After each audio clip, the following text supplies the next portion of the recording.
ठाकुर हवेली की कहानी। एक परिवार की परीक्षा। क्या कभी परिवार का टूटना उसे और मजबूत बना सकता है? यही सवाल से शुरू होती है ठाकुर हवेली की कहानी, जहां प्यार की गर्मी और तकरार की आग एक साथ जलती है। हवेली की मुखिया दुर्गा माँ, जिनकी एक आवाज पर पूरा गांव कांप उठता था, तीर्थ यात्रा पर गई थी। उनकी अनुपस्थिति में हवेली की जिम्मेदारी उनके बेटे पोटलू और उसकी माँ ठकुराइन के हाथों में थी। करवा चौथ का त्योहार पूरे गांव में धूमधाम से मनाया जा रहा था। ठाकुर हवेली में भी तैयारियां जोरों पर थीं।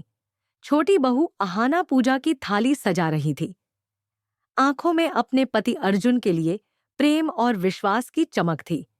उसके साथ पारो, पोटलू की पत्नी, अपनी छोटी बेटी के साथ चुपचाप पूजा की तैयारी में लगी थी। पर इस त्योहार की रोशनी के बीच एक छिपा हुआ अंधेरा था। दुर्गा माँ की गैरहाजिरी में पोटलू और ठकुराइन ने बहुओं के साथ बुरा व्यवहार शुरू कर दिया था। अहाना को ताने, मंजली का अपमान, मीता की मेहनत पर हंसी और चारू से जबरन काम। हवेली में हर कोने में दर्द और अन्याय की आवाज गूंजने लगी थी। रात को जब बहुएं पूजा कर रही थीं, तभी हवेली के दरवाजे पर जोर की दस्तक हुई। दरवाजा खुला और सामने थी दुर्गा माँ, थकी हुई पर आंखों में आग थी। उन्होंने जैसे ही अहाना और पारो को माता रानी की पूजा करते देखा, उनके चेहरे पर गर्व की चमक आ गई। माता रानी हमारे घर लौट आई हैं, उन्होंने कहा, लेकिन ये खुशी ज्यादा देर न टिक सकी।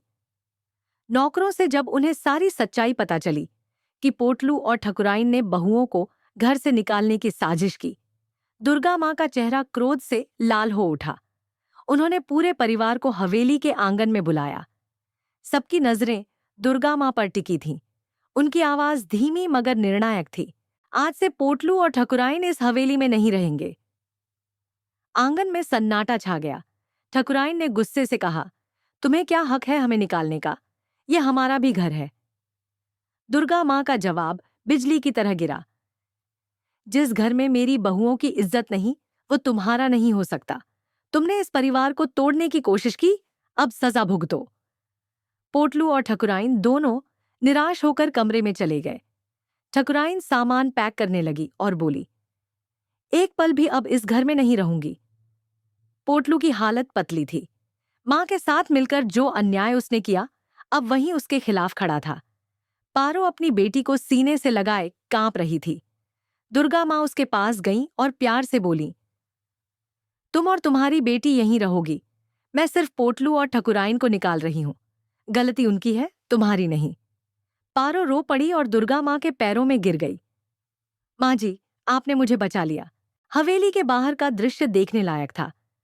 जो कभी इस घर की शान थे, आज वही अपने ही दरवाजे से बेगाने बनकर निकाले जा रहे थे। मजबूरी में पोटलू और ठकुराइन ने पास के गांव में एक छोटा किराए का घर लिया। गरीबी और पछतावा दोनों ने उन्हें तोड़ दिया। रात के सन्नाटे में पोटलू खुद से कहता, अगर मैंने माँ के साथ मिलकर बहुओं को ताने न मारे होते, तो आज यह दिन न देखना पड़ता। ठकुराइन भी बड़बड़ाती, हमने दुर्गा माँ को गलत समझा। इधर हवेली में माहौल बदलने लगा। अहाना, मंजली, मीता और चारू मिलकर घर को फिर से संवारने में जुट गईं। दुर्गा माँ अक्सर कहती, परिवार तब मजबूत होता है जब औरतें एकजुट हों। अहाना अब पूरे आत्मविश्वास से घर की जिम्मेदारी निभाने लगी। एक दिन दुर्गा माँ ने सबको आंगन में बुलाया और कहा, अहाना, तुमने मेरा दिल जीत लिया है। अब इस हवेली की बागडोर तुम्हारे हाथ में होगी। अहाना की आंखों में आंसू थे। माँ जी, आपके रहते इस घर पर कोई आंच नहीं आ सकती। लेकिन इस खुशी के बीच एक डर छिपा था। दुर्गा माँ की तबीयत गिरने लगी थी। उनकी आंखों में थकान और चेहरे पर दर्द साफ झलकता था। इसी बीच पोटलू ने आखिरी वार किया। वह गांव के मंदिर में अर्जुन से मिला और बोला, अर्जुन, अहाना इस घर के लिए ठीक नहीं है।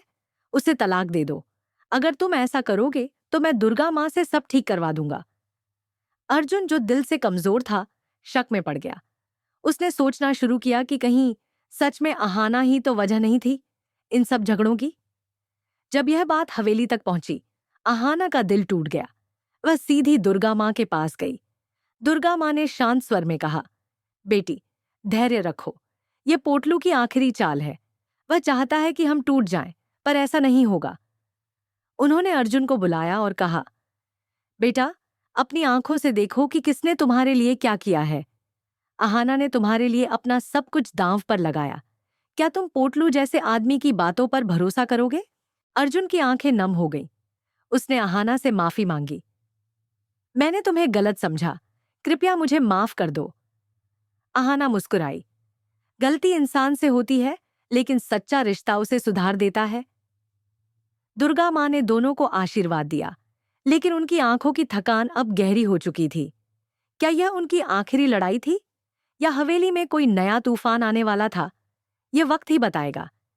इस कहानी ने सबको एक सबक दिया। परिवार की ताकत उसके सदस्यों की एकता और विश्वास में है। अहंकार सब कुछ तोड़ देता है, लेकिन प्यार और समझदारी हर जख्म भर देती है। अगर आप भी अहाना की हिम्मत और दुर्गा माँ की न्यायप्रियता से प्रभावित हैं, तो कमेंट में लिखें।